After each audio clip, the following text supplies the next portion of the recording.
New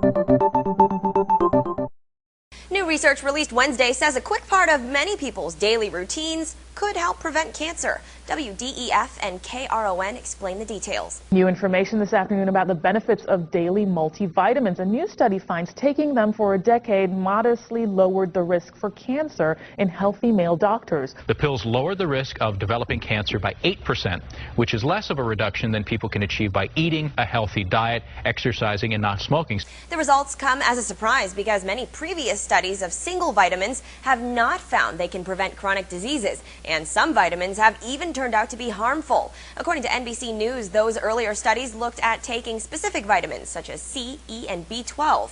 Researchers say this new study stands apart from the rest because those previous studies were limited in scope and size, and they use single supplements at high doses, much higher than a daily vitamin would provide.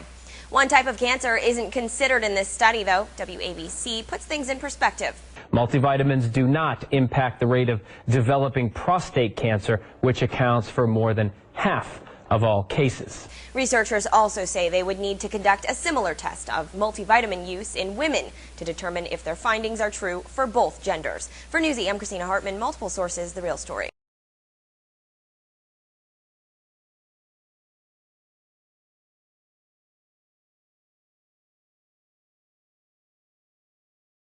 We did the trial with the idea that there might be an effect on cancer. We also had the question of whether or not there would be effect long-term on cardiovascular disease. However, until you do the trial, you don't know the answer, and it's worthwhile knowing what the effects of multivitamins are from a beneficial standpoint as well as a safety standpoint, since so many Americans take vitamin supplements. The first conclusion is that it's safe to take a multivitamin for a long period of time.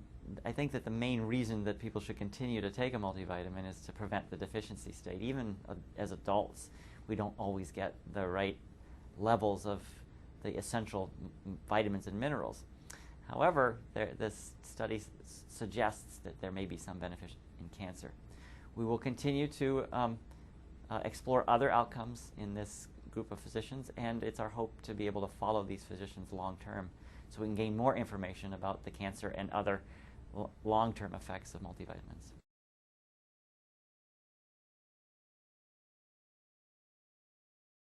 Well, it's an impressively long effort.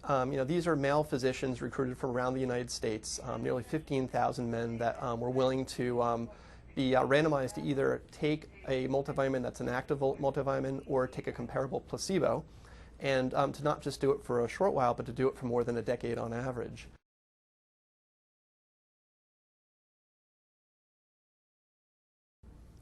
There are three things that come to mind. First of all, when you take a multivitamin, it appears to be safe over the long term.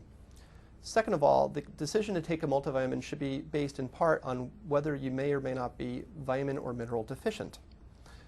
Thirdly, we did find in the Physicians' Health study that taking a multivitamin did result in a lower risk of total cancer. So there appears to be a small but significant benefit on total cancer, but it's also equally important to consider it in the context of other endpoints beyond cancer that we are currently studying in the Physicians' Health study.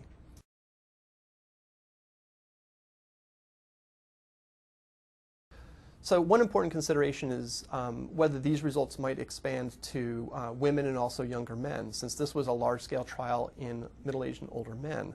And the simple answer is we don't know, but we certainly would like to find out through additional studies, through additional trials, etc.